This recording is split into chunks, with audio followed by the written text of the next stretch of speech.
আমরা এইটুকু অ্যাসিওরেন্স দিতে পারি, আমাদের পক্ষ থেকে সংক্ষিপ্ত সময়ের ভিতরে সুষ্ঠু তদন্ত করে চার্জশিট দাখিল করা হবে। বিচারের দায়িত্ব আদালতের। রামিসার যে প্রধান আসামি দর্শক, তার নাম সম্ভবত সোহেল খান, তার স্ত্রী সহ তাদেরকে গ্রেপ্তার করা হয়েছে। 164 স্টেটমেন্ট দিয়েছে, জবানবন্দি দিয়েছে মূল আসামি। আমার বিচারহীনতার যে বিষয়টা সবাই সবসময় বলে থাকে, এটা সর্বক্ষেত্রে সঠিক নয়। কিছু কিছু ক্ষেত্রে বিচার বিলম্বিত হয়, সেই জন্য মানুষ মনে করে হয়তো বিচার পাবে না।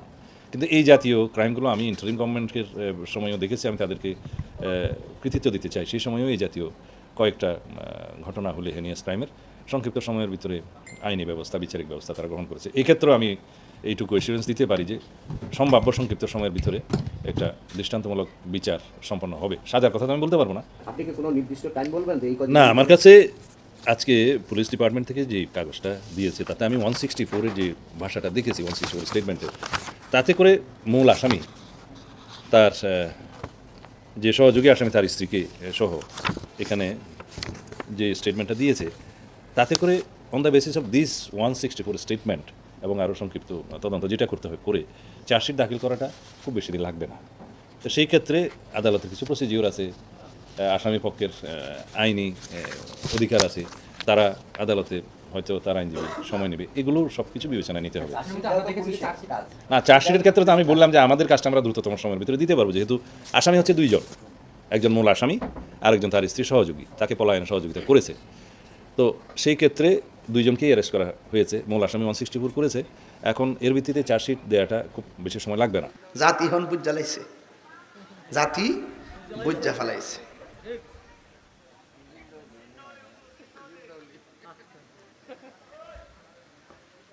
নাকি তা কথাতে কইতেছে ডরাইতেছে আপনারা? কেউ বলে বেড়া থেকে ডরাইতেছে? বলে বেড়া ডরাই না, বেড়াই না। কথা কোন ঠিক না বেটে? এই পরীক্ষার মধ্যে আমরা পড়তে চাই, কথা কোন ঠিক না? আমরা লাল চক্ষুকে ভয় পাই না, আমরা হক কথা বলবো ইনশাআল্লাহ, দেশের জন্য, ধর্মের জন্য ইনশাআল্লাহ। আজকে ঘরে যখন গেছি, একজন আইন আমার পানি দিছে, মিষ্টি দিছে, মিষ্টি দিয়ে কইতাছে, হুজুর একটু দোয়া করেন আল্লাহ যেন একটা সন্তান দান করে। অন্য ধর্মের হেরা অনেকে আইছে না? ও আচ্ছা আচ্ছা। আজকে কিন্তু একটা ওই অন্য ধর্মের লোক ওই আমার কিছু হাদিয়া দিছে। কালকে যখন এক মাহফিলে গেছিলাম, যাওয়ার পর আইন আমার পিছন দিয়ে আবার হাদিয়া দিছে। অন্য ধর্মের লোক, হিন্দু ধর্মের লোক আর কি।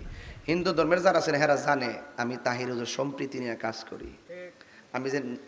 আমি যে সোনারঘাট নির্বাচন করছি না, আপনাদেরকে মনে করেন আমি ফেল করছি না? ভোট দিয়ে হমান করলেছে না, এরা টের পাইছে যে আমি পাগল, সংসদে গেলে একটু মোটামুটি রসকর সিংহা বলবো মালিক মস্তু, এটা বুঝা লাইছি না? এর লাগে ইলেকশনটা রয়েছে না, সিলেকশন দিয়েছে আর কি।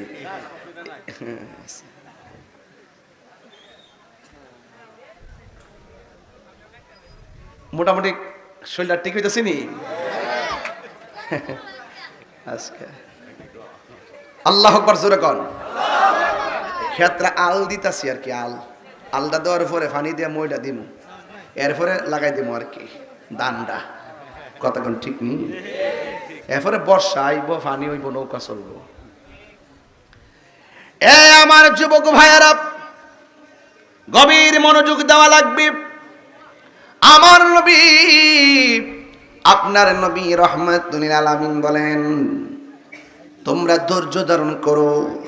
যার জীবনে ধৈর্য বেশি তার জীবনে সফলতা বেশি, যার জীবনে ধৈর্য কম তার জীবনে হতাশা বেশি।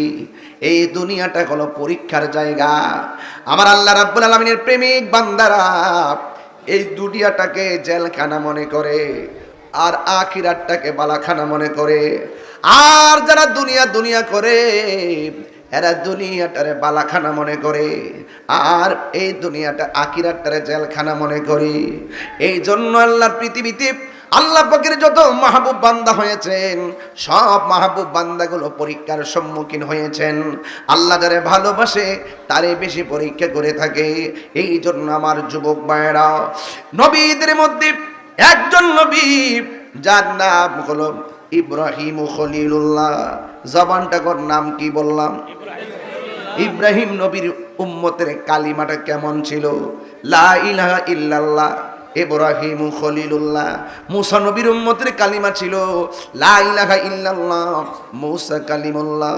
দাউদ নবীর উম্মতের কালিমা ছিল লা ইলাহা ইল্লাল্লাহ, দাউদ খলিফাতুল্লাহ। নূহ নবীর উম্মতের কালিমা ছিল লা ইলাহা ইল্লাল্লাহ, নূহ নাজিউল্লাহ। আদম নবীর উম্মতের কালিমা ছিল লা ইলাহা ইল্লাল্লাহ, আদম সফিউল্লাহ। ঈসা নবীর উম্মতের কালিমা ছিল লা ইলাহা ইল্লাল্লাহ, ঈসা রূহুল্লাহ।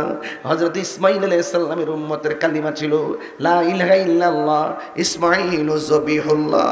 আর আমার নবী আপনার নবীর উম্মতের কালিমা হলো লা ইলাহা ইল্লাল্লাহ, মুহাম্মাদুর রাসূলুল্লাহ সাল্লাল্লাহু আলাইহি ওয়াসাল্লাম। জোরে জোরে কি আল্লাহু আকবার বলা যাবে না? এই জন্য আমার যুবক ভাইরা, ইব্রাহিম আলাইহিস সালাম যার উম্মতের কালিমা ছিল লা ইলাহা ইল্লাল্লাহ, ইব্রাহিম খলিলুল্লাহ। আমাদের আদি পিতার নাম হলো হযরত আদম আলাইহিস সালাম, জাতির পিতার নাম হলো হযরত ইব্রাহিম আলাইহিস সালাম, রুহানি পিতার নাম হলো আমার রাহমাতুল লিল আলামিন। এই জন্য আমার যুবক ভাইরা, পৃথিবীর সবাই বলে আদম নবীকে আল্লাহ প্রথম বানাইছে। ঠিক আছে, তাইলে ওনার আব্বার নাম কি? কয় আব্বার নাম তো না, আব্বা তো নাই। ওনার আম্মাকে? কয় ওনার আম্মা তো নাই। হাওয়াকে বানাইছে? কয় হাওয়ার আব্বার নাম কি? কয় হাওয়ার আব্বার নাম তো নাই। হাওয়ার আম্মার নাম কি? কয় হাওয়ার আম্মার নাম তো নাই। ও আদম নবীরে প্রথম বানাইছে দীক্ষা, মাও নাই বাপও নাই। কহ তাইলে আদম নবী আনবী আগে? শরীয়তের মৌলবী ভাইসদ আব্দুল্লাহ আমেনা তো ভাইসদ দুনিয়াতে আবার পরে না। আব্দুল্লাহ যখন নাই, আমেনা যখন নাই, আদম যখন নাই, হাওয়া যখন নাই, আসমান যখন নাই, সূর্য যখন নাই, চন্দ্র যখন নাই, কিছু যখন নাই, তখনই তো আমার নবী ছিল। কথা কি বুঝাইতে পারতেছি কিনা? আমি হিসাবে একটু বৃত্তে ঢুকে লইেন, বৃত্তে ঢুকে লইেন। আব্বা আম্মার ঘর হয়েছে, আবার কোন নবীর আব্বা আম্মা জাহান্নামী। জুতারা হুল্লা সাফারাত বাড়ি মারুন লাগেনি। এটা তো ইউটিউব মৌলবী এলাকা লাগাল হয় না আর কি।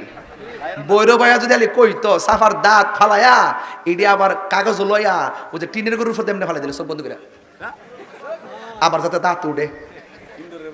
ইন্দুর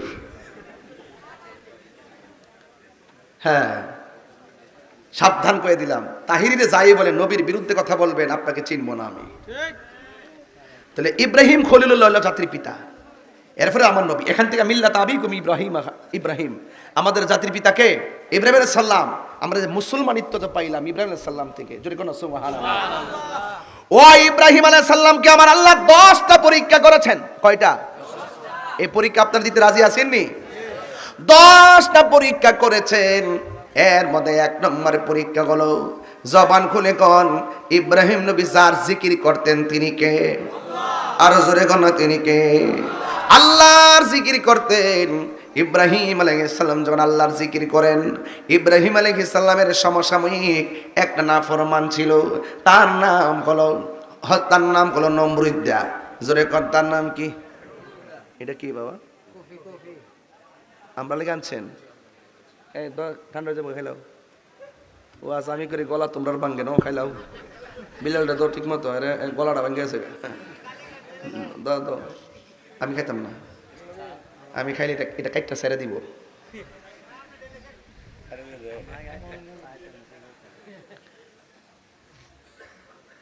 ফুলাফান্ডি করি, ফুলাফান্ডি আসি না? আসিনি? ডাক দিলে ভাবা যাইব না ইনশাল্লাহ। এক বুড়া বেড়া তুই লাইছে, বাবা রে বেড়া বুঝ জ্বালাইছে। বেহেস্ত তার বুড়া বেড়া যাইতো না। বেহেস্ত গেলে তো শিপ টিপ করাইয়া 33 বছর জুবান বানাইয়া বেহেস্ত ঢুকাই দিব। সুবহানাল্লাহ। ফুলাফান্ডি অন কর সুবহানাল্লাহ। এরা বুঝ জ্বালাইছে। 5টা। ইব্রাহিম নবীর আল্লাহ কয়টা প্রশ্ন পরীক্ষা করছে? এটা বড় করে কোন ওয়াজ কিনে ধরছি একটা সুন্দর বিষয়। বলেন কয়টা? একটু বড় করে কোন কয়টা? 10টা। এতে কোনো সন্দেহ আছে? একটু মনিটর সাউন্ড রাখেন, মনিটরটা সাউন্ড উফরে গেছে গা। গভীর মনোযোগ। ইব্রাহিম নবী 10টা পরীক্ষা, এর মধ্যে একটা পরীক্ষা হলো কোনটা জানেননি? ইব্রাহিম নবী কার জিকির করে? এই জন্য নমরুদ্দার সাগায় আগুন লাগিয়ে গেছে। আমিও যখন বৈরবে জিকির করি, এই জন্য অনেকে আমাকে বিভিন্ন ধরনের কথাবার্তা বলে, অথচ এরা তো জানে না শরীরের খাদ্য হলো আপেল কমলা বেদানা, আর কলবের খাদ্য হলো আমার মাওলার জিকির। আজকে জিকির হইব ইনশাল্লাহ, তার ডরে লাভ নাই, যা চলছে চলবে ইনশাল্লাহ। যাবে গভীর মনোযোগ। ইব্রাহিম নবীকে আমার আল্লাহ 10টা পরীক্ষা করেছে। এর মধ্যে একটা পরীক্ষা হলো নমরুদ ইব্রাহিম আলাইহিস সালামকে একটা বাঘের খাঁচার ভিতরে ঢুকাইয়া দিছে, বাহিরের দিকটা তালা দিছে, আর বাহিরের থেকে নমরুদা নাচতেছে। 7 দিন পর্যন্ত বাঘের কোনো খাওন দেই নাই। অনাহারি বাঘের সামনে ইব্রাহিম নবীর দেওয়ার পর নমরুদা মনে মনে কয় কি জানেননি? নমরুদা কয় বাঘে তো মানুষ ছাড়ে না, বাঘে অন্য প্রাণী ছাড়ে না, অনাহারি বাঘ ইব্রাহিম নবীরে ঠাস করে খেয়ে ফেলবে। এই কথা বললা নমরুদা বাইরে নাচানাচি করে, আর ইব্রাহিম নবী মনে মনে কয় 7 দিনের অনাহারি বাঘের সামনে যখন আমারে দিছে